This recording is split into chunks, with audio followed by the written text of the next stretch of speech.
Chapter 251. The crimson-haired man's lips twitched upon hearing Enlin's confident words. F***CK, you're not a man. The crimson-haired man really wanted to beat someone up. Gundam 1, Gundam 2, attack! Enlin roared. The two Gundams immediately pounced toward the crimson-haired man with all their might. The crimson-haired man stepped forward, and over 100 crimson, flaming dragons materialized in the air before crashing toward the two Gundams with scorching heat.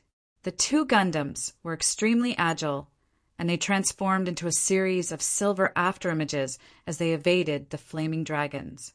One of the Gundams immediately unleashed a purple halo of light after closing in on the crimson-haired man, and a powerful gravitational field was unleashed. Boom! The earth instantly caved in. The crimson-haired man felt as if he were being crushed by a gargantuan mountain. This is gravity. The man's expression shifted. Just as he was beginning to panic, the other Gundam had already slashed toward his face with its light sword. The man roared in rage as the power of his domain quickly proliferated outward. Crimson flames engulfed his entire body like raging waves before materializing into the shape of an armored giant. This flaming armor was extremely solid, almost as if it were solid. The armored giant didn't even try to evade the Gundam's light sword. Instead, it threw a punch. Boom! The fist collided with the light sword and flames exploded. The Gundam's particle sword tore through the flaming giant's fist, but the Gundam's body was knocked back by the powerful force of the explosion. What kind of sword is this? It can even slice through my domain armor. The crimson-haired man was extremely astonished by the abilities of these two silver puppets. Just as the Gundam was knocked back, Xiao Cho took advantage of the opportunity to appear next to the crimson-haired man. Now, strike his knee, and Lin roared after activating his divine inspection technique. Xiao Cho unleashed all of his power as he viciously swung his staff toward the crimson-haired man's knee. The silver rod, which carried a tremendous force, collided with the armor, and a loud sound accompanied by a shockwave swept out in all directions. Crack! The armor around his knees shattered. The armored giant's legs bent, and it fell to the side as if it had lost its balance. The red-haired man felt a chill run down his spine upon seeing this. He didn't pay too much attention to Dabai, a spirit beast that hadn't even reached the soul formation stage, which was why the clown was able to take advantage of it. But he never expected that the clown's lightning-fast attack would hit his most crucial part. Impossible! How could he know the weakness of my armor domain? Coincidence? As the red-haired man's thoughts raced, a white mist suddenly rose and enveloped the entire space. Azure, Wolf's Cloud! Dabai unleashed an immortal spell that could isolate one's vision. Just as the red-haired man's flaming armored giant collapsed, the gravity suddenly became even more terrifying. Originally, the gravity that only affected his battle had now become a monstrous gravity that prevented him from moving. Impossible! How could he still have energy left? The red-haired man asked in shock. The puppet's strength had far exceeded his expectations. He decisively crippled one of the flaming armored giant's arms. The arm transformed into a huge flaming sword and flew toward the Gundam that was using gravity. Even though his vision was blocked, he could still use his divine sense to detect the enemy's location. This huge flaming sword was extremely fast, and it almost hit the Gundam that was using the gravity technique. The huge flaming sword sent the Gundam flying for over 1,000 feet, and it flew out of the palace of Yellow's range. However, at the same time, the Gundam wielding the light sword had already flown toward the giant's other knee and slashed at it. Boom! A huge explosion erupted. The giant's other knee was shattered and it knelt on the ground. The red-haired man inside the flaming armored giant swayed violently as he suffered the backlash of the domain's aura. He spat out a mouthful of blood. At this moment, the clown's silver staff began to ferociously strike the flaming armored giant's head. This was the weakness that Lin had discovered using his divine inspection technique. If the silver staff struck the giant's head at this moment, this armor domain would completely collapse. I've really been underestimated. I'm actually being bullied by a half-step soul formation stage monkey. The red-haired man's eyes blazed with flames as he spoke with a vicious expression. At this moment, he chose to let the armor self-destruct. Boom! The self-destruction of the flaming armor transformed into the most ferocious flames that spread out in all directions. This was the full power attack of a soul formation final stage cultivator. The power contained within the flames was extremely terrifying. It melted the ground, swallowed the palace, and transformed the floating stone continent into a sea of flames. The clown was sent flying by the explosion of flames. Even Lin and Su Xiaolan, who were standing in the distance, were swept away by this violent explosion of flames. They flew into the distance and tumbled to the ground. The red-haired man walked out of the sea of flames and walked toward Lin. Although there was blood flowing from the corner of his mouth, his footsteps were extremely firm. His towering rage made him seem like a demonic god, and there was a bloodthirsty expression on his face. Not bad. You actually forced me to the point where I self-destructed my domain. However, your physical strength is simply too weak. You're so weak that you don't even have the courage to fight me head-on. Without those two puppets, I can fight 100 people like you. The man walked toward Lin, and the crimson flames carried with them a bloodthirsty and violent aura as they revolved around his body.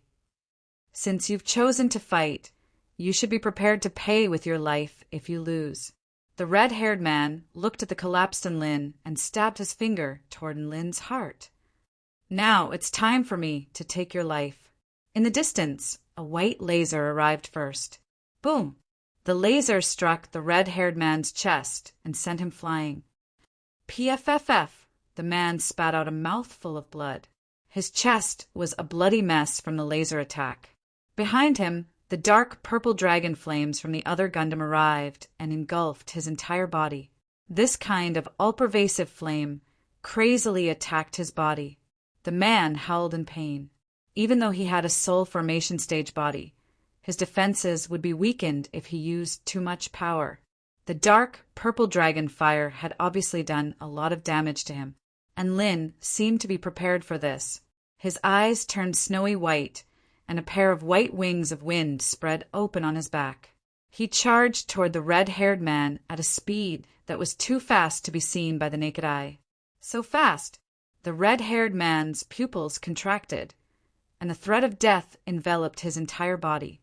His reaction was extremely fast, and his fist instinctively punched toward Lin. However, Lin's reaction was even faster. He twisted his head and evaded the red-haired man's fist. The evil-slaying sword was enveloped in streams of wind as it stabbed toward the red-haired man. It wasn't aimed at his heart or his head. Instead, it was aimed at the red-haired man's navel.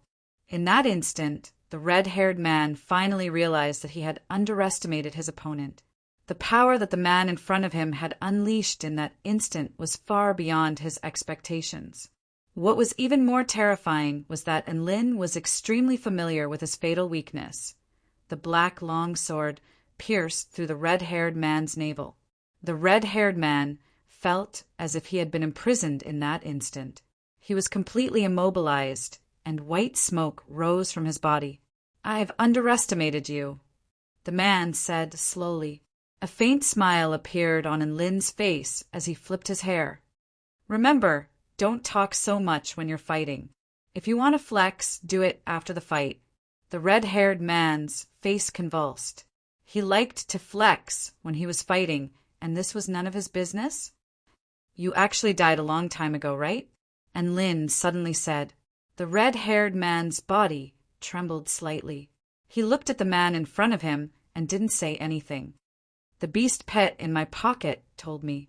She said that you no longer have any life essence, and you can only survive by relying on the fire spirit vital bead," and Lin continued.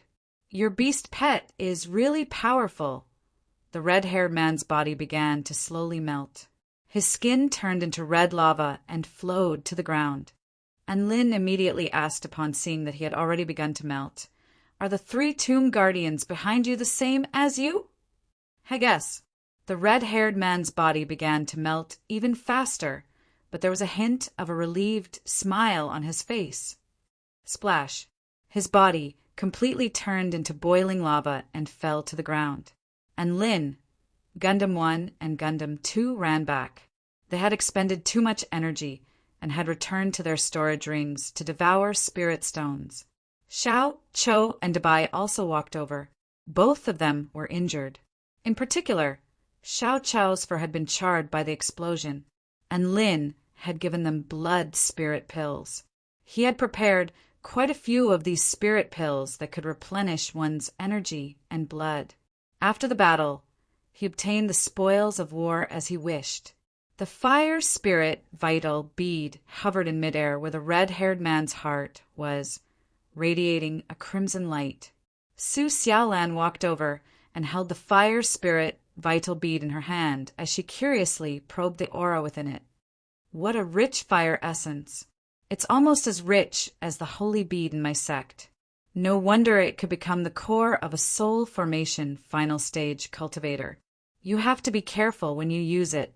If you don't control it well, it might explode. Su Xiaolan cautioned as she handed the fire spirit vital bead to Enlin. It might explode? It would have been better if he hadn't said anything. However, Enlin instantly panicked upon hearing this. He held the fire spirit vital bead in his hand as he said uneasily, "Then go further away and prepare a healing technique." "What are you going to do?" Su Xiaolan was a little uneasy. "I'm going to absorb all the fire essence in the fire spirit vital bead," and Lin said solemnly. Su Xiaolan's eyes widened in shock. "Just like that?" And Lin nodded. "Why?" Su Xiaolan grimaced. "I'm telling you, you'll die if you play with fire like this. I think it's more realistic if I prepare a coffin for you." Chapter 252. Is it really that terrifying? And Lin's eyes widened as he stared at Su Xiaolan. Su Xiaolan nodded solemnly. "If you absorb it like this, you're guaranteed to die." And Lin looked at the crimson spirit bead in his hand with a puzzled expression. "Then how do I absorb it?" Su Xiaolan massaged her brows in exasperation. "I don't know why you want to absorb the fire essence in the bead, but I can set up a spell formation to make the fire essence more gentle. At the same time, I can set up a self-detonation warning. If there are signs of self-detonation, then you must immediately stop absorbing the fire essence." And Lin looked at Su Xiaolan gratefully. "All right, then I'll have to trouble you." "Sai, you're always so reckless. You deserve to die next time." Su Xiaolan glared at Enlin. She was clearly very displeased with his reckless behavior, and Lin scratched his head in embarrassment and didn't dare to say anything. After a while, the spell formation was set up. He sat in the center of the spell formation with his legs crossed and began to absorb the fire essence from the fire spirit vital bead in his hand. Extremely pure fire essence began to flow into his body, causing it to become scorching hot. 1 hour later, and Lin's entire body began to turn crimson. His body was boiling hot, and white mist began to emerge from it. Outside the spell formation, Su Xiaolan clenched her fists tightly as she looked at Enlin with a nervous expression. Above her head, Xiao Hong was swaying with the wind. This was a familiar scene, but it was a completely different state of mind. Xiao Hong was a lot calmer now. She looked at her master, who was about to explode, with a curious expression. Even if her master was killed, she could rely on photosynthesis to survive. There was nothing to be afraid of. Boom! The spell formation began to tremble, and an alarm began to sound. "And Lin, it's going to explode. Hurry up and stop!" Su Xiaolan yelled. And Lin's entire body turned crimson, and it was as if his blood was boiling, but he couldn't stop. Yes, his entire body was no longer under his control. The only thing he could do was to continuously absorb the fire essence energy. just as Su Xiaolan was about to rush into the formation and forcibly interrupt Enlin's actions. The center of the formation suddenly changed. Red, flaming feathers condensed in the air, flickering with beautiful, fiery light. From afar, it looked like the feathers of a phoenix soaring in the sky. So beautiful! Su Xiaolan stared at the fiery feathers fluttering in the air and couldn't help but exclaim in admiration. They wouldn't land on the ground. Instead, they danced around Enlin's body agilely, releasing light and heat like cheerful fire elves. The speed at which it absorbed the fire source became faster, but the alarm of the array formation no longer sounded. Another half an hour passed. The fire feather fused into Enlin's body, and the fire spirit elemental bead dimmed and turned into a useless rock. Ding dong, mission completed. The first stage of the wings of true fire cultivation technique began to flow into his body.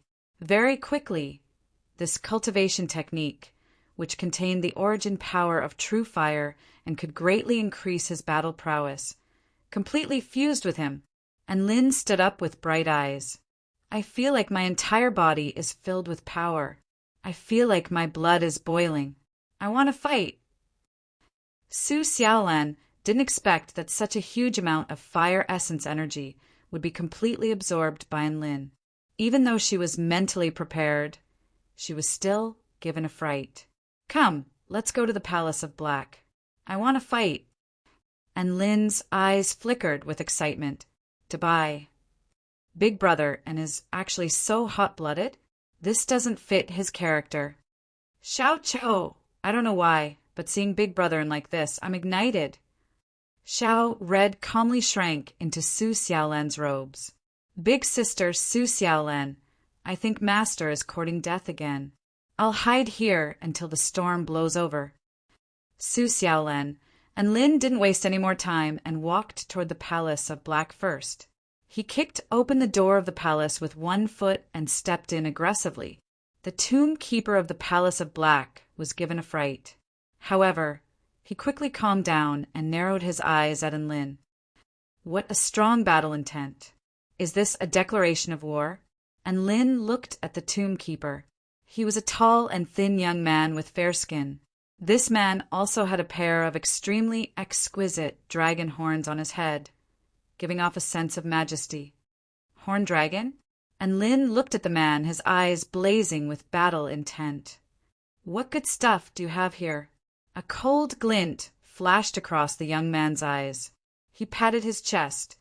There's a black lightning dragon ball here. If you're not afraid of death, come and take it. Enlin chortled with glee. My entire body is brimming with power now. Die. Su Xiaolan Xiao Chou. Dubai. It's over. Big Brother and has gone crazy. Enlin let loose a loud roar. His entire body slowly turned crimson red, and his aura soared explosively. Eat my fist. He roared. He stomped his foot on the ground and shot toward the young man like a cannonball. Then he threw a punch at the man in front of him. The young man responded expressionlessly with a punch of his own. Boom! The terrifying power of the collision caused the ground around them to crack open, and Lin flew backward as if he had been struck by a heavy blow. He crashed into the palace wall, causing it to explode. Then he flew out of everyone's field of vision. Su Xiaolan, Xiao Chou, why didn't Big Brother and release the 2 Gundams? Dubai spoke as if he had seen through the truth. It's probably because Big Brother Anne's brain was fried when he absorbed the fire essence from the fire spirit vital bead. Don't you realize that he's like an idiot now? Su Xiaolan instantly came to a realization upon hearing this. She clapped her hands together. No wonder. That's a real possibility. She then suggested, then let's retreat and wait for Enlin to recover first. Xiao, Chou, and Dubai didn't object and were about to leave. To their surprise, a familiar voice sounded in the distance. Ha! What a powerful opponent! I'm fired up. A man flew toward them on his sword before unleashing a powerful sword strike. My God! Big Brother and knows sword kinesis flight. Dabai let loose another cry of surprise, and Lin's sword flashed like a rainbow as it slashed toward the young man. You can't win a battle just by being hot-blooded. You're seeking death if you don't recognize the difference in power between you and your opponent. The young man's hands transformed into dragon claws and easily caught Lin's sword strike. He opened his mouth and blew, and a hurricane sword blade materialized in the air. This hurricane sword blade was imbued with the terrifying power of the dragon vein, and it reached Lin in the blink of an eye, sending him flying with blood gushing from his mouth. The young man clasped his hands behind his back, and the aura of a horned dragon swept outward. He's too weak. You guys can all come at me together. Dabai and Xiao Cho looked at each other before picking up Lin, who had fallen to the ground with blood gushing out of his mouth, and immediately running away. Su Xiaolan had also unleashed a 30 feet tall wall of flames, which was extremely dazzling and obscured the young man's field of vision. Within the palace, the voices became softer and softer. Let go of me. Don't be a coward if you're a man. I feel like my body is full of power. I can still fight. Shut up, F***CK. I don't have such a retarded master. Woof. And Lin, calm down. I'll help you check if your brain is fried. After the wall of flames disappeared, everyone had already disappeared from the palace. The young man. Boring. Chapter 253. And Lin lay on the ground. The flush on his face still hadn't faded. Dabai was sitting on top of him, his 2 large paws pressing down on Lin's hands. Let go of me. Dabai, what are you doing to me?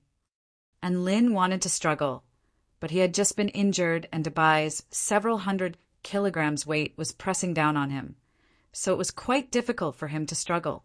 Dabai spat. Do you think I want to press down on you? I'm trying to stop you from going crazy, Woof. Let go of me, I'm not crazy. And Lin was still struggling. Seeing this, Xiao Cho used the withered vines binding technique on Lin, binding his body tightly. And Lin, pressing down on me and binding me up? Does it have to be so perverted? Xiao Cho. Su Xiaolan walked over to Lin and squatted down. She placed a slender finger on Lin's forehead, releasing a faint cooling sensation to cool down his body. After a moment, she said indifferently, Your body temperature has reached over 60 degrees. If you were a normal person, you would have died a long time ago. Your condition is slightly better. Your body isn't damaged, but there's something wrong with your brain. And Lin's restlessness gradually subsided due to Su Xiaolan's immortal spell. However, his lips twitched when he heard the last sentence. Who would have thought that the inheritance of ice I learned would come in handy so quickly? Su Xiaolan said with a teasing smile. I also didn't think that learning the wings of true fire would have such severe repercussions. And Lin chuckled, self-mockingly. He finally came to his senses now. What the hell was this hot-blooded? Just then, he actually used the body of a spirit-nurturing stage, Cultivator, to take on the horned dragon of the soul formation final stage. Even though he had many cultivation techniques, he was still seeking death. Fortunately, that young man liked to flex, and he ran away quickly. Otherwise, he really might have died there. Wow, Big Brother and is finally back to normal, woof. Dabai wagged his snowy white tail as he squatted down with excitement. F***CK, Dabai, be gentle. And Lin was already injured, and this time he was almost out of breath. Seeing that Lin had returned to normal, the dog pressure technique and binding play were removed. And Lin swallowed a spiritual blood pill and began to meditate to recover from his injuries. Time slowly passed, and the light in the dragon tomb gradually dimmed, sinking into darkness. This arcane realm has day and night? And Lin blinked. Maybe it's to make the tomb keepers feel like they're living a normal life, Su Xiaolan guessed. And Lin shook his head and said sympathetically, The life of a tomb keeper is so boring, quite pitiful. Su Xiaolan was a little depressed. I really don't know why this tomb needs so many tomb keepers. If it's really for the sake of inheritance, They could have set up some traps and illusionary realms to select people. After the two of them expressed their sympathy for the Tomb Keepers, they began to discuss how to kill the young man from the Palace of Black. In the end, they came up with a battle plan and charged into the Palace of Black again. A meaningful smile appeared on the young man's face as he looked at the group of people charging into the Palace of Black. "Oh, I didn't think you guys would have the guts to come back. Cut the crap, hand over your life." And Lin roared and immediately released Gundam 1 and Gundam 2. The young man's expression changed slightly when he saw Gundam 1 and Gundam 2. However, he didn't care. After all, the metal puppets controlled by cultivators of the spirit nurturing stage couldn't be that powerful. However, the young man soon realized how naive his thoughts were. The coordination between the two Gundams was simply nature-defying. One used gravitational field, superparticle chains, and other terrifying restraining techniques, while the other used light, sword slashes, and laser cannons.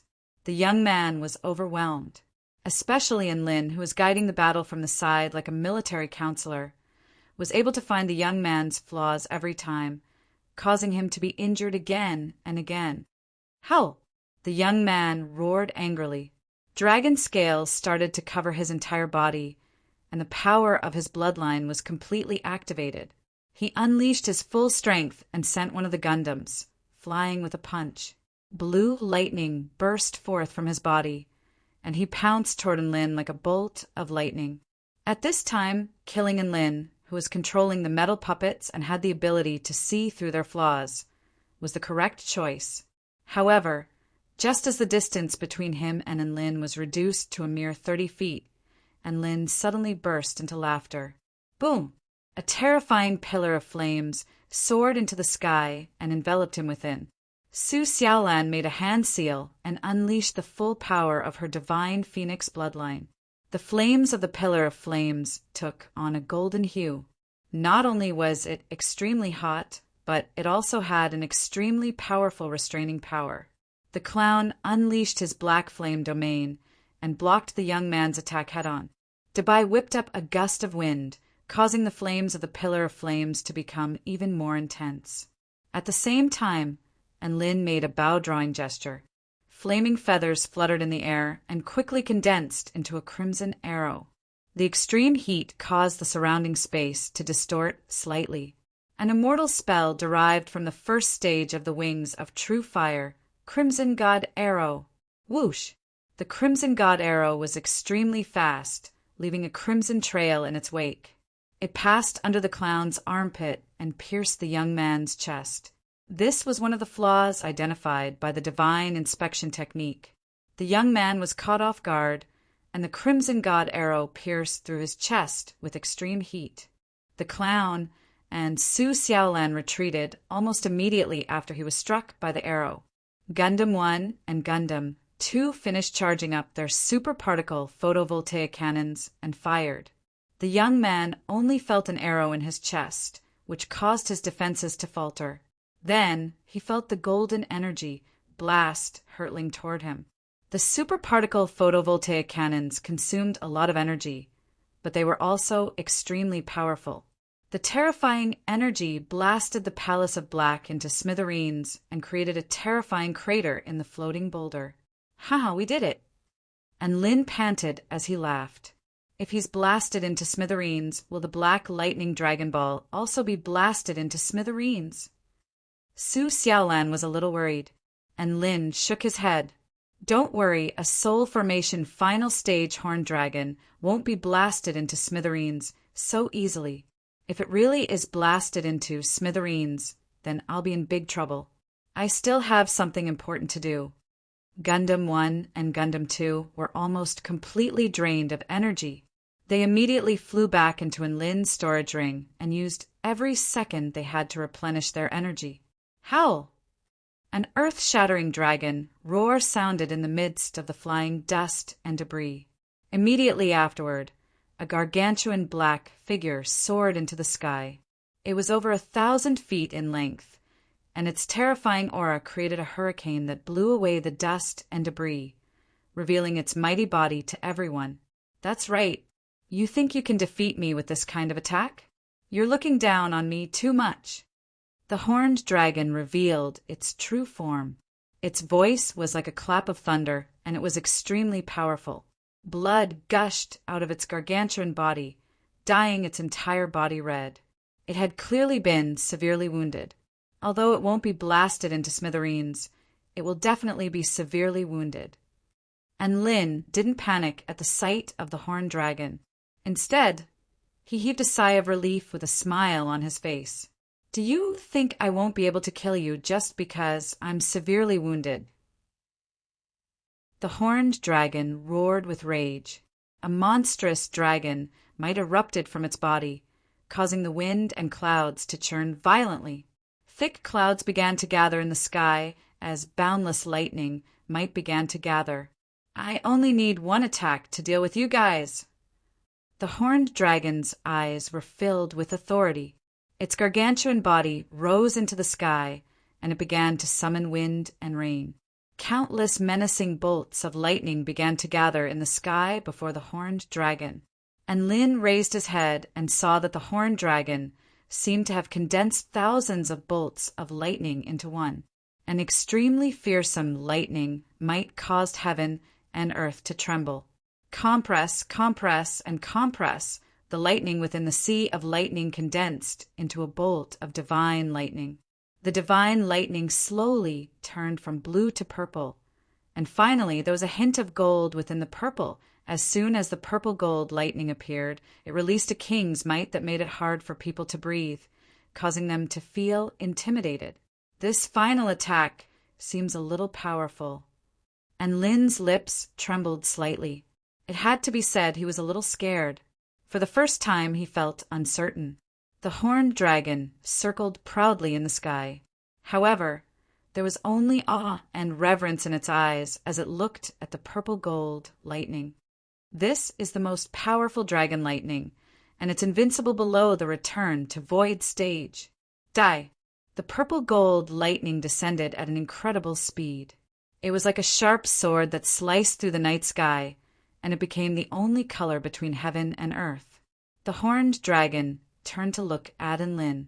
It wanted to see how Enlin was going to be obliterated by the purple-gold lightning. Then it saw Enlin extend a finger. Immediately afterward, a peculiar scene unfolded. The purple-gold lightning suddenly became motionless. How dazzling was that light!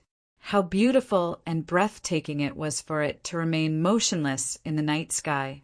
But why the F***CK isn't it moving? The horned dragon's eyes widened as it looked at the smile on Enlin's face. A boundless chill suddenly welled up in its heart. No way. He's joking, right? I've heard that this technique is invincible below the return to void stage. I wonder if it's suitable for you. A faint smile appeared on Enlin's face as he pointed his finger toward a certain part of the horned dragon's body. Go! Holy F***CK! This doesn't make sense. The horned dragon roared. The purple-gold lightning moved, and it instantly pierced through the horned dragon's body with boundless royal might. The horned dragon's pained wails reverberated throughout the sky. Chapter 254. The purple-golden lightning was so powerful that it pierced through the dragon's body in the blink of an eye. The destructive might of the lightning wreaked havoc on its body, tearing apart every inch of its skin. Howl! The dragon's anguished wail reverberated throughout heaven and earth. Its body of over 1,000 feet long crashed to the ground, causing the floating boulder to tremble. Blood trickled down from the dragon's mouth. It stared in shock at the handsome male walking toward it. It still couldn't believe that it had been defeated by a cultivator of the spirit-nurturing stage. It was already incredible that Enlin could identify the flaws in its attacks. Who would have thought that he could even control the purple-golden lightning of the Lord of Lightning?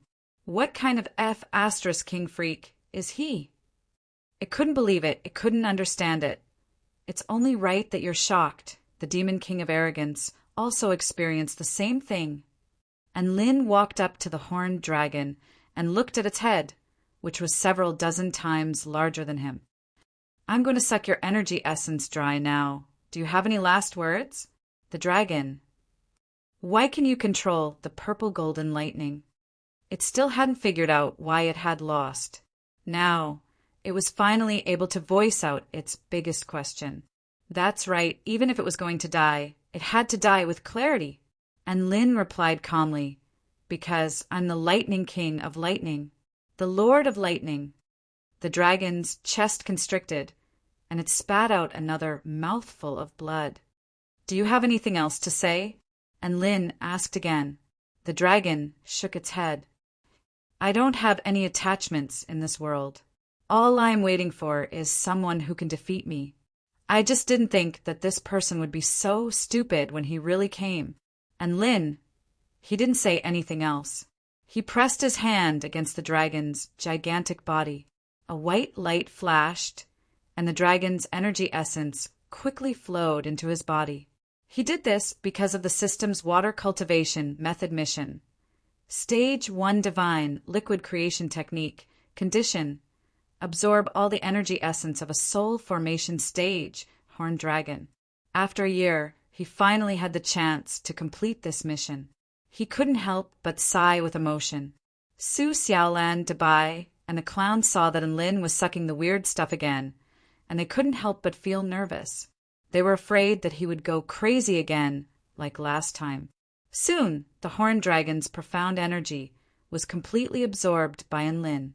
Its body turned into a burst of blue light and gradually dissipated.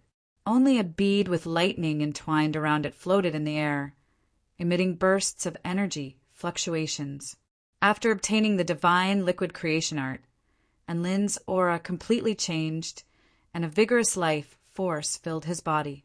He pointed his finger at the void, and in an instant, countless water droplets condensed.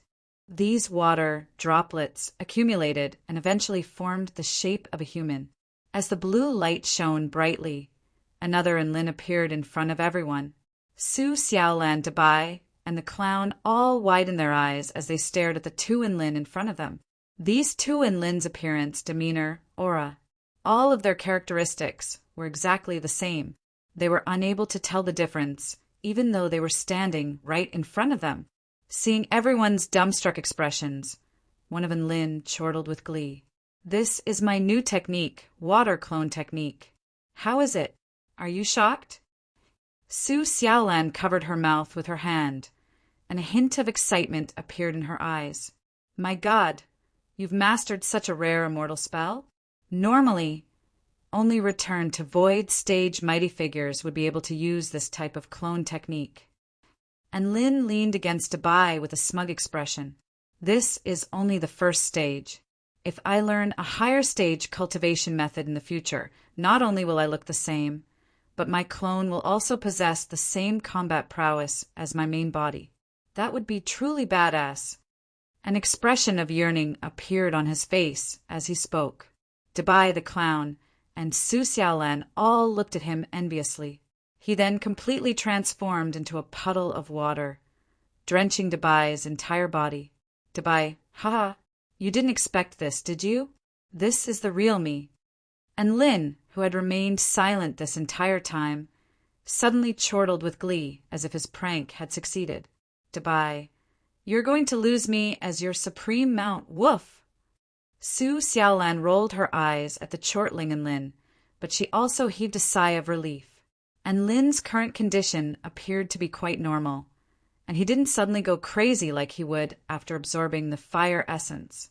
And Lin turned his gaze toward the dark, lightning dragon ball hovering in the air. He held the dragon ball in his hand and sensed the energy within it. This was an extremely pure type of lightning essence power. However, the system didn't give him any notifications about it. He thought about it for a moment before looking at Dabai, the clown, and Su Xiaolan. Who's interested in this dragon ball?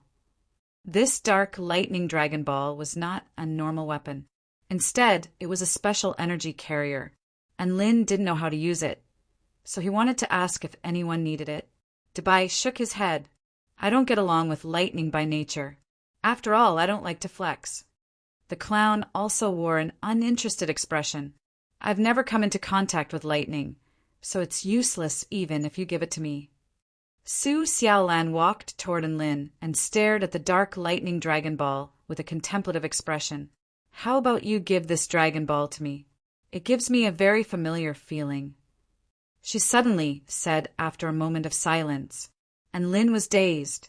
He couldn't help but ask, "Don't you like to play with fire? Why do you suddenly have feelings for lightning?"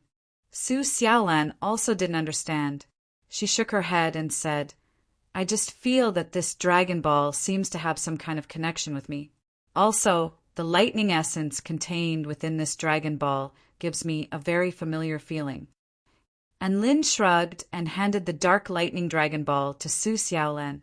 He didn't understand these mysterious words. However, since Su Xiaolan liked this dragon ball, then he'd give it to her. After resting on the huge floating rock for a while, they continued toward the next palace. To be honest, when they stood at the entrance of the Palace of Earth, they all felt a lot of pressure. The Heaven, Earth, Black, and Yellow palaces were the last 4 palaces in the Winter Dragon Tomb. At the same time, they were also the most difficult palaces. At least, this was the case based on the situation of the Palace of Yellow and Palace of Black. The red-haired male from the Palace of Yellow was at the Soul Formation final stage, and Lin only managed to win by a hair's breadth after using all of his trump cards and the power of his beast pets. The horned dragon from the Palace of Black was also at the Soul Formation final stage. However, because it possessed the power of the dragon tribe's bloodline, its power was even more terrifying than that of the red-haired male, especially after it revealed its true dragon form. Its domineering aura and its ability to summon the myriad lightning supreme purple gold lightning showed that it was even more powerful than the red-haired male. It could be said that if Enlin didn't have the lightning manipulation technique, he would have been blasted into smithereens by the purple gold lightning a long time ago. If the Tomb Guardian of the Palace of Black was more powerful than the Tomb Guardian of the Palace of Yellow, then it was very likely that the Tomb Guardian of the Palace of Earth was even more powerful than the horned dragon from the Palace of Black. Could they defeat an enemy like this? And Lin moistened his slightly parched throat and sent Gundam 1 and Gundam 2, who had already finished charging, to scout ahead. Creak, the door opened. Chapter 255. Gundam 1 and Gundam 2 strode into the Palace of Earth first, and looked ahead cautiously without making any unnecessary movements. A silver-haired, middle-aged man with dragon horns on his head sat on the main throne in the palace. He was dressed in a purple dragon robe, and his eyes were calm yet a little curious as he sized up the people walking into the Palace of Earth. "Welcome to the Palace of Earth, all fated ones." A warm and magnetic voice sounded from the man's mouth, giving everyone a sense of comfort. And Lin didn't dare to let his guard down at the sight of this ordinary-looking, yet extremely warm, middle-aged man. Who knew if he was faking his friendly demeanor? "Senior, is there anything good in your palace that we can get from there?" Woof. Dabai was well-versed in Lin's teachings and got straight to the point. The middle-aged man chuckled involuntarily. Who would have thought that even a dog would be so interesting among the fated ones? You've almost emptied the Winter Dragon Tomb of all the good stuff on your way here, and you're still not satisfied. Everyone was a little embarrassed upon hearing this. However, I really do have something good here. The man turned to look at everyone with a meaningful expression. However, this item cannot be obtained by force. If you want to obtain it, you have to win its heart. And Lin's eyes lit up. Don't we have to fight? That would be great. Nowadays, people advocate for civilized and harmonious cultivation, and those who use weapons are far too unfriendly. I didn't think that Senior would be so understanding. You really are a kindred spirit. The middle-aged man faltered slightly upon hearing this, but he was in agreement with Lin's idea of civilized and harmonious cultivation, so he nodded and continued. I have an immortal tool here, called the Dragon Sparrow Sword. It was the weapon that Shanin used when she was still alive, and it can only be gifted to those who are fated with it. This sword has a spirit and is extremely difficult to tame. You can try to communicate with it and see if you can make it accept you as its master." He tossed a long sword into the air as he spoke. Instantly, the entire heaven and earth was filled with sword intent as the roars of dragons and the cries of phoenixes erupted into the heavens. The dragon sparrow sword's blade was snowy white and translucent, appearing holy and flawless. The two sides of its blade were completely different. One side was bright red, like a phoenix bathing in fire, while the other side was dark blue, like the thunder of a true dragon. Such two completely different edges were perfectly matched together, giving people a feeling of harmony and complementation. The dragon sparrow sword hovered in midair, emanating a peerless light of white, crimson, and blue, and Lin and the others stared at it with wide eyes. Just this design and appearance alone was worth the price of a celestial artifact. The evil-slaying sword and realm-piercing nail were both immortal tools, but from the looks of it, they instantly looked downright pathetic.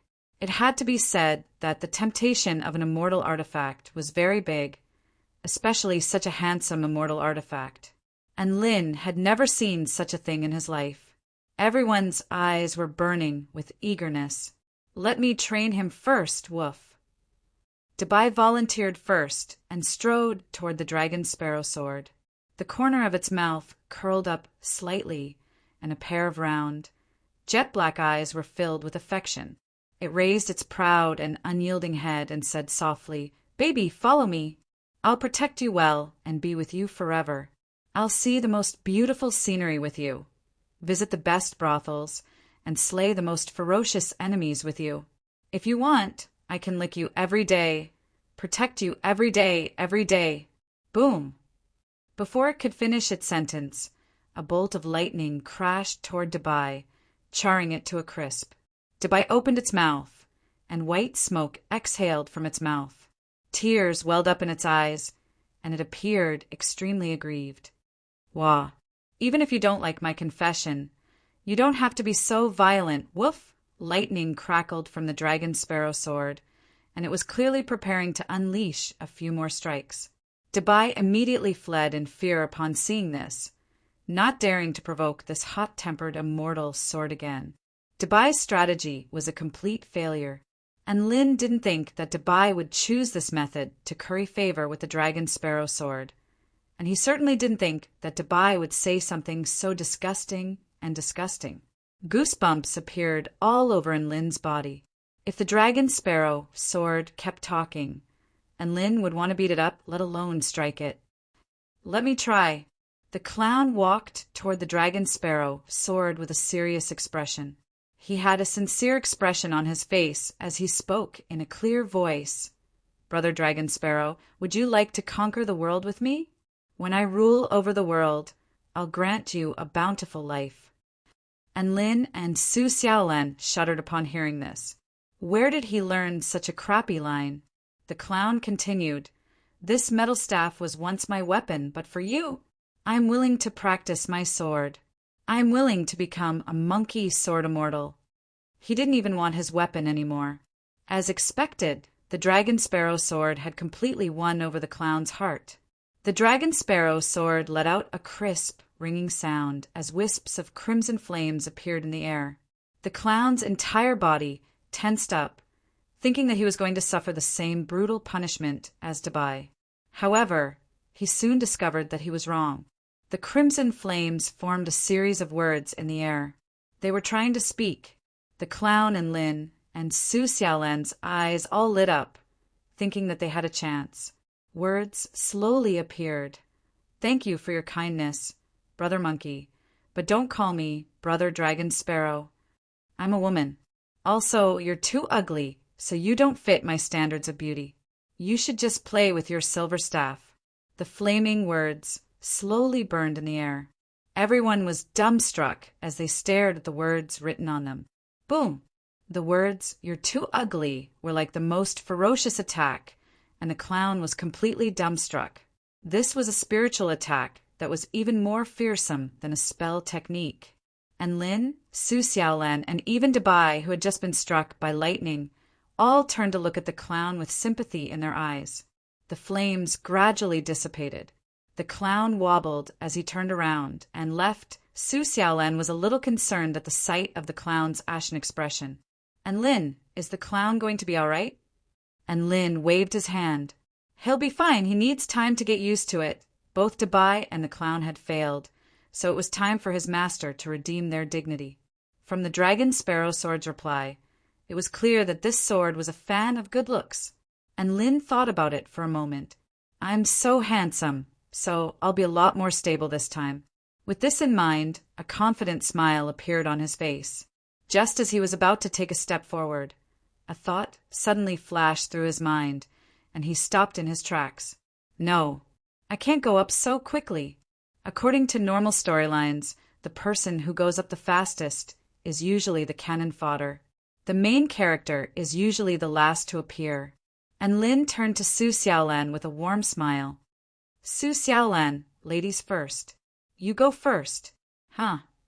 Su Xiaolan blinked her clear eyes before nodding. Oh, she didn't think too much of it and walked toward the dragon sparrow sword. And Lin was still full of confidence. "Humph, this dragon sparrow sword is a female sword, and repels like opposites attract. This is the law of heaven and earth. I'm the most handsome person here, so I'm going to get this dragon sparrow sword no matter what." Su Xiaolan walked toward the hovering dragon sparrow sword and was a little hesitant. She hadn't figured out how to communicate with the dragon sparrow sword yet, so she didn't know what to say. "Hello," she greeted him in a clear and melodious voice. Whoosh! The dragon sparrow sword also let out a light ringing, as if it was also greeting her. Su Xiaolan heaved a sigh of relief. It looked like the dragon sparrow sword had a good temper. She couldn't help but extend a finger toward the snowy, translucent blade of the sword. It felt quite nice. It was very smooth, and there was even a hint of coolness to it. "Wow, so perverted. You've only greeted me, and you're already groping me. Woof." Dabai couldn't help but grumble, and Lin felt like something was amiss. This was because the dragon sparrow sword let out a clear ringing sound as Su Xiaolan stroked it. The sound was extremely joyful. Golden flames suddenly appeared on Su Xiaolan's fingertips. "What's going on?" "My aura has been activated."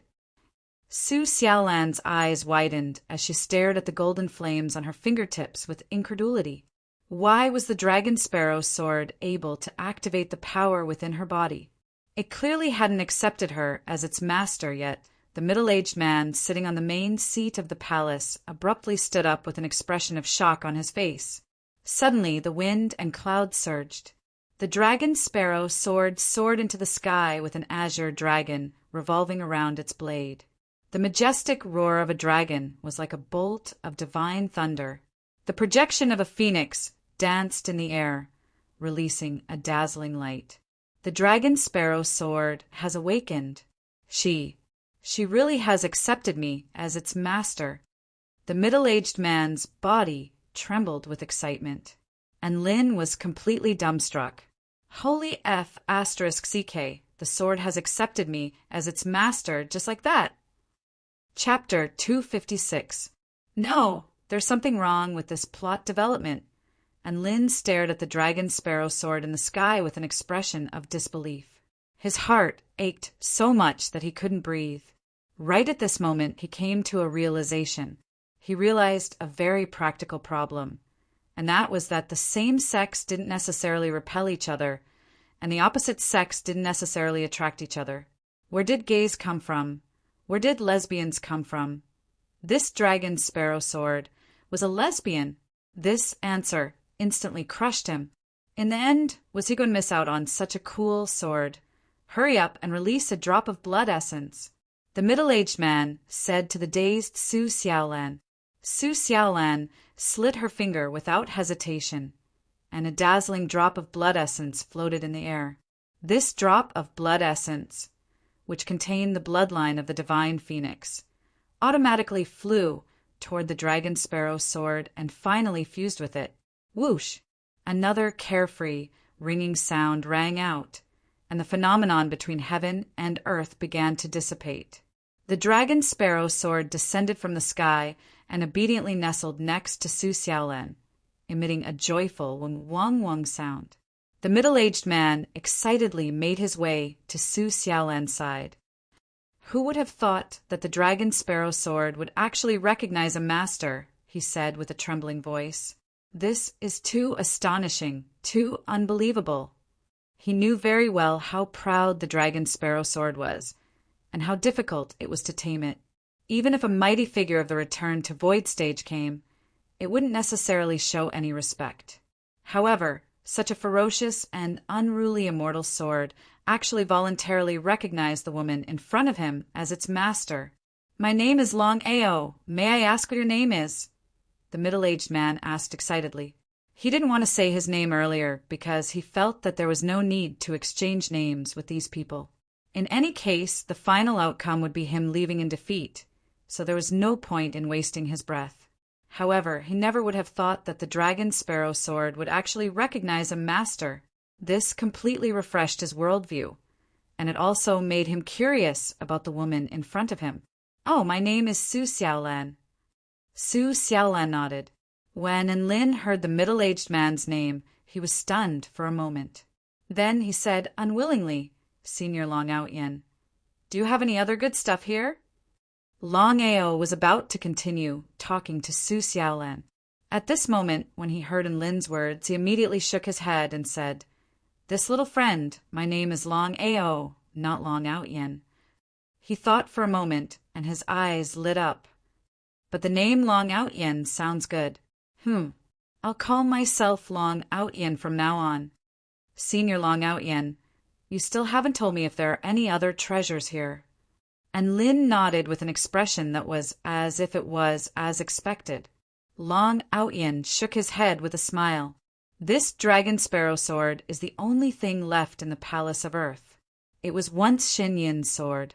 I thought that, until the day I died, I wouldn't be able to see her recognize a new master. Who would have thought that I would see the scene that I've always dreamed of?" Tears welled up in his eyes, and he sighed with emotion. He paused for a moment before continuing. "If you want to obtain Shen Yin's bloodline inheritance and treasures, then go to the Palace of Heaven. However, I hope that Ms. Su Xiaolan will stop here. I don't want to see the dragon sparrow sword become a widow after only a few days of hard work." Su Xiaolan shook her head with a determined expression. "I have a feeling that the Palace of Heaven has some kind of connection with me. I have a very strong feeling that if I don't go there, I will regret it for the rest of my life." For some reason, after hearing Su Xiaolan's words, Enlin had a stronger feeling that this winter dragon tomb had to have been opened by Su Xiaolan's family. Long Outyen's eyes lit up upon hearing Su Xiaolan's reply. What's your relationship with Shen Yin?"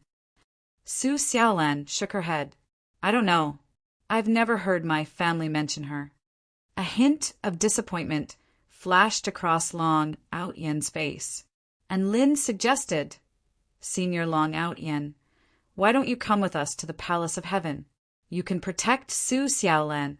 That way, the dragon sparrow sword won't have to worry about becoming a widow." "Long Outyen, do you really think I'm one of your own?" And Lin looked at Long Outyen with a sincere expression. "Am I not?" Long Outyen replied with a serious expression. "Which part of me doesn't look like a villain? I'll change." And Lin's eyes lit up. "Senior Long Outyen, please tell us what kind of dangers we will encounter in the Palace of Heaven and what kind of enemies we will be tortured to death by." Long Outyen, "I'm very easy to talk to, but please don't insult my intelligence. To tell you the truth, I actually don't know what kind of enemies there are in the Palace of Heaven. Even we are forbidden from entering that place. All I know is that the inheritance and treasures of Shen Yin's bloodline are all there." And Lin and the others knew that there was nothing they could do. They would only know the exact situation in the Palace of Heaven after going there. Long Outyen cupped his fists in a salute. "I, Long Outyen, have been trapped here for over 8,000 years because I offended Shen Yin. I had thought that I would never be able to escape. However, you have successfully made the dragon sparrow sword accept me as its master, and I have regained my freedom.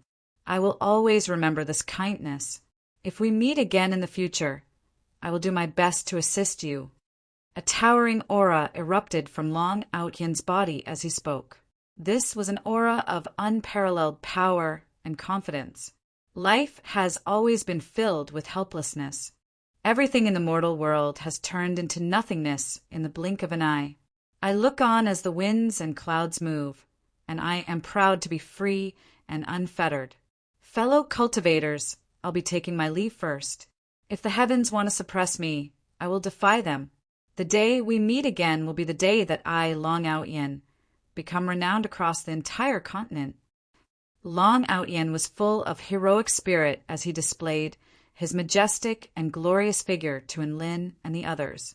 Then he stepped through the air and left, and Lin's lips twitched upon seeing this, and he felt as if tens of thousands of mythological beasts were stamping over his heart. Speaking of which, did this name awaken some sort of attribute in him? Who doesn't know your name, Long Outyen? You've been renowned across the entire continent for a long time. In any case, Long Outyen had finally left, and Lin calmed himself down and turned to look at Su Xiaolan, who was playing with the dragon sparrow sword.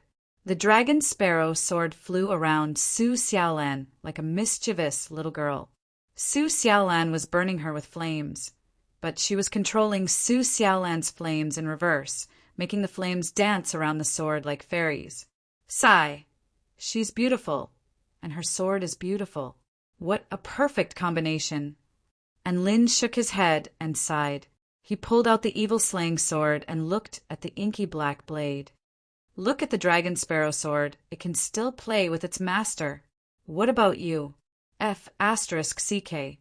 You can't even develop a spirit. Tell me, what's the difference between you and that ugly, chaotic alloy brick? Both of you are so dark-skinned. Are you two brothers? The evil slaying sword remained silent in Lin's hand. Sigh, you're a top-notch immortal tool, and even Emperor Ziwei has taken a liking to you. Why are you so disappointing now? Sigh, Master is too weak. I don't want to talk. A cold voice suddenly sounded in Lin's mind, causing his body to tremble with fear. Wait, where did this voice come from? And Lin looked at the evil slaying sword in his hand, and an extremely excited speculation surfaced in his mind. Little Xia, is that you? Are you talking? Evil slaying sword. The inky black evil slaying sword remained completely still in Lin's hand, and Lin blinked before continuing. If you don't say anything, I'm going to plunge you into a pile of cow dung to have a good time. F***CK off. A feminine cry exploded in Lin's mind. This cry was quite lethal, and Lin felt as if his mind had been struck by a bolt of lightning. However, he was ecstatic instead of enraged. Ha ha ha ha.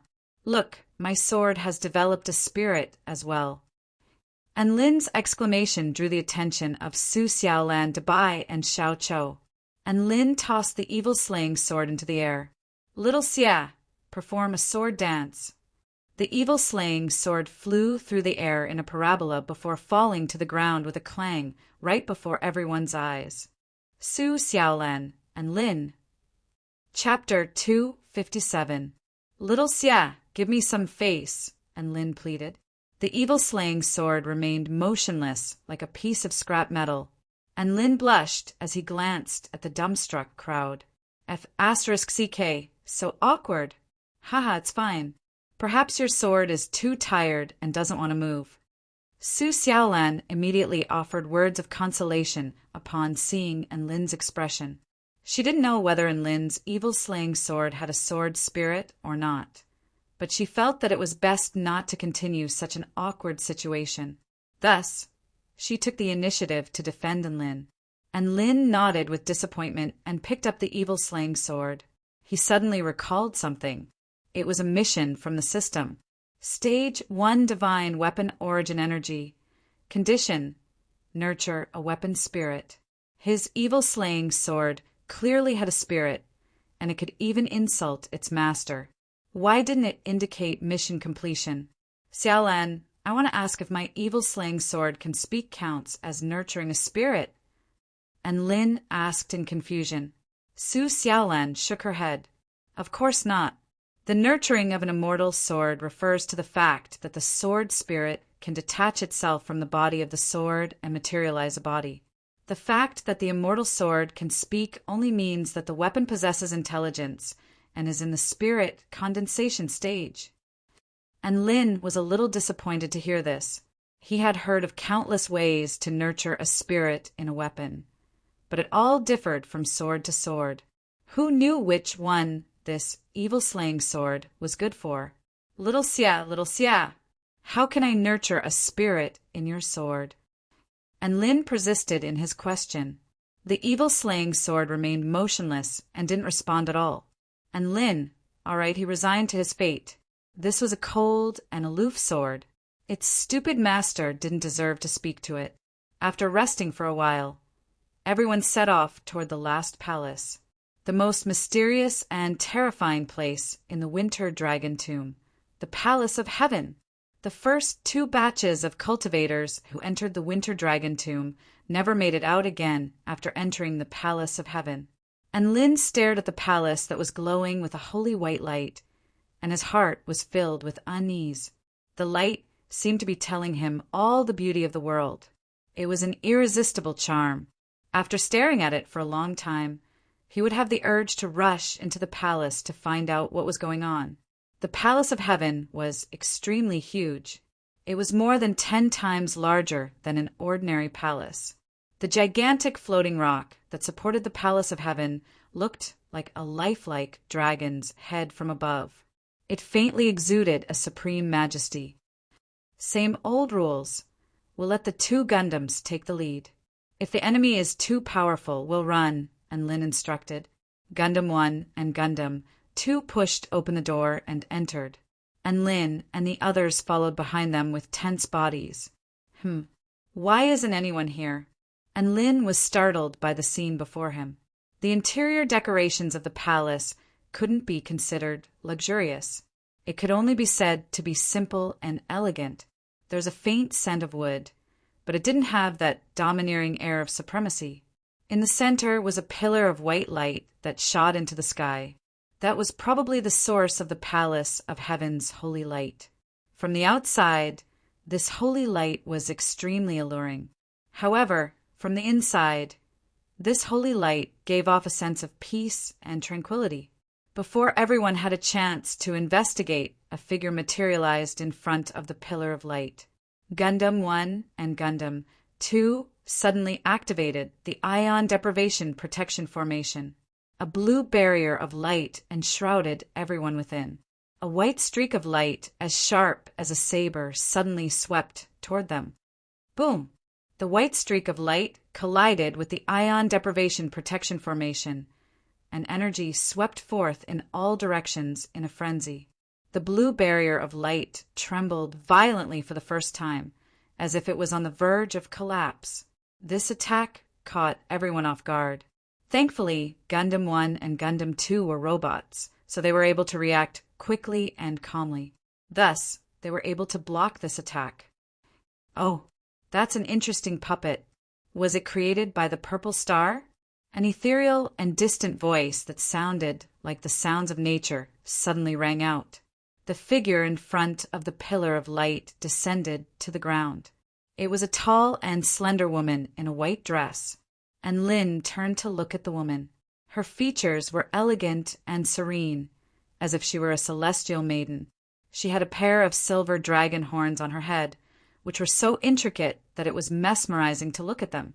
And Lin only took one glance before he found himself unable to tear his eyes away.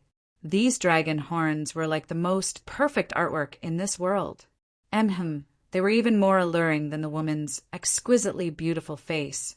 He felt like he was going to become a horn-con if he continued to stare at them.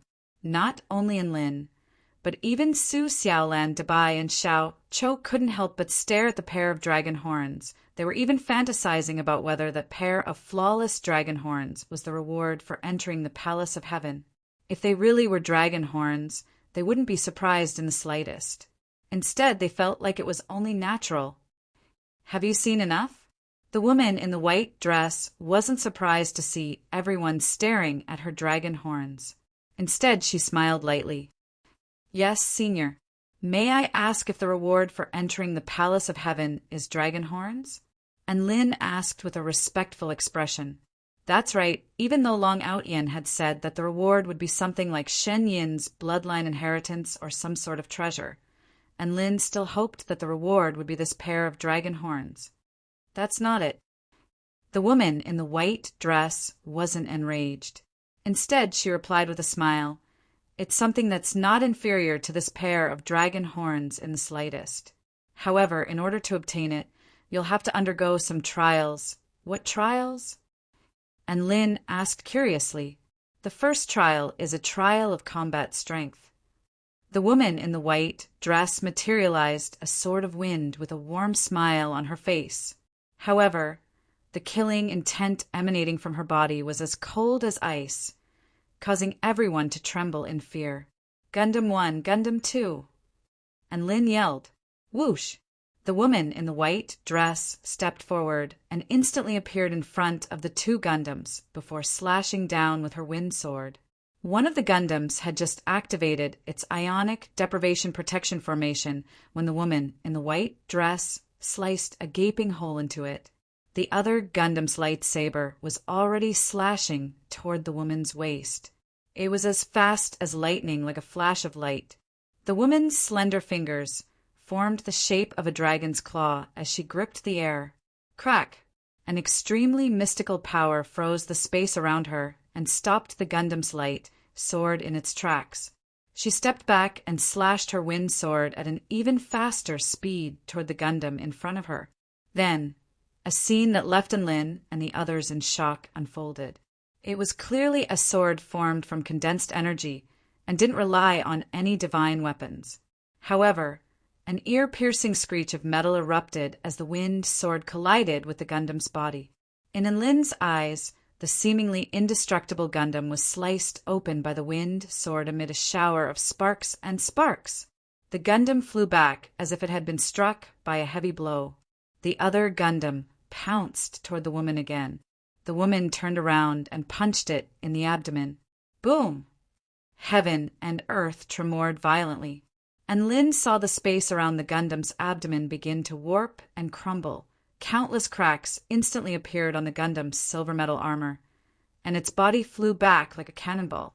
And Lin drew a sharp intake of breath upon seeing this. Even though the woman in the white dress had concealed her aura, only a return to void stage mighty figure would be able to warp and shatter space. "Run!" And Lin yelled without any hesitation. Su Xiaolan, Dabai, and Xiao Cho retreated toward the palace gate without any hesitation. However, in the next instant, the woman had already appeared before Xiao Cho and unleashed a fist. The terrifying power behind her fist sent Xiao Cho flying through the air as he threw up a mouthful of blood. She then raised a hand toward Dabai, and Dabai felt as if a gargantuan mountain were crashing down upon him. He felt as if his bones were about to shatter, and his body was completely submerged into the ground. "Xiao Cho! Dabai!" And Lin roared as wings of wind materialized on his back. He was just about to unleash his origin energy of the netherworld to fight to the death. However, the white figure appeared before him in the blink of an eye before unleashing a palm toward his chest. The attack was too fast, and there was no way he could evade it. And Lin's chest caved in from the force of the palm, and his internal organs were pulverized as he threw up a large mouthful of blood. "And Lin!" a familiar yell sounded. Su Xiaolan wielded her dragon sparrow sword and slashed toward the woman in the white dress without any regard for her own safety. The dragon sparrow sword appeared, and the cries of dragons and phoenixes erupted throughout the entire space. A crimson and blue sword projection swept through the air for 100 feet before crashing down upon the woman in the white dress with unparalleled might. Dragon sparrow. The woman in the white dress expression shifted as a hint of confusion appeared in her bright eyes. Boom! Flames and lightning exploded forth, pulverizing the ground within a radius of 100 feet, and a portion of the entire palace had collapsed as a result. Su Xiaolan didn't even look at the outcome of the battle. She turned toward Enlin in an attempt to escape with him. However, the space before her suddenly shattered, and the woman in the white dress emerged from within before turning toward Su Xiaolan with a scrutinizing expression. "What's your name?" the woman asked in an ethereal and pleasant voice. Su Xiaolan bit down on her lower lip and panted heavily as she stared at the woman in front of her. There was a look of despair on her face. The disparity in power between them was simply too vast. In the face of such power, even escaping was an extravagant hope, she thought to herself for a moment before giving up on resisting. "My name is Su Xiaolan." The woman in the white dress paused momentarily before a graceful smile appeared on her face. "Hello, my name is Shanine." Chapter 258. What? You're saying you're Shanine? Su Xiaolan's eyes widened in shock, and her speech became a little sluggish.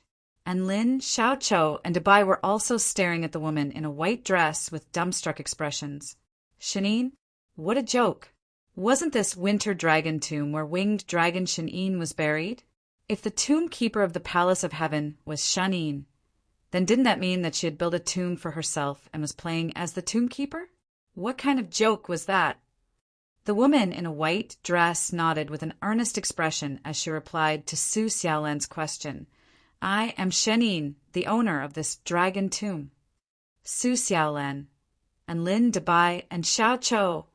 The woman in a white dress waved a hand through the air, and a massive healing spell formation appeared to heal everyone's injuries. "The rules for this combat prowess trial are that you'll pass if you can last 10 breaths of time against me. From the moment I attacked to the moment I started conversing with Su Xiaolan, a total of 12 seconds had passed. Congratulations on passing the combat prowess trial," the woman who referred to herself as Shanine said with a smile.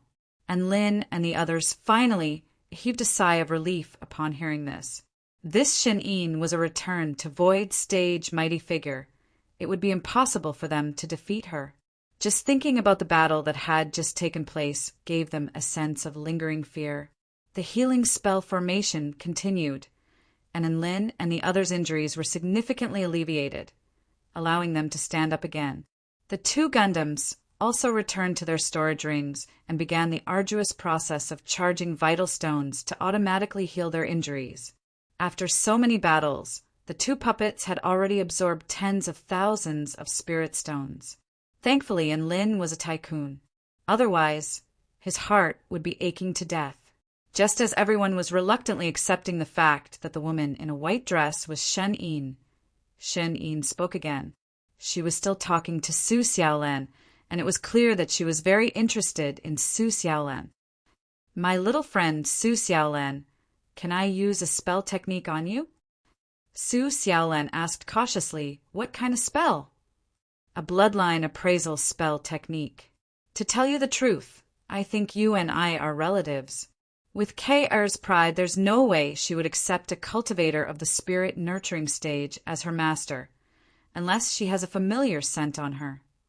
Shen-Yin spoke in an extremely gentle voice, and there was a hint of anticipation in her eyes.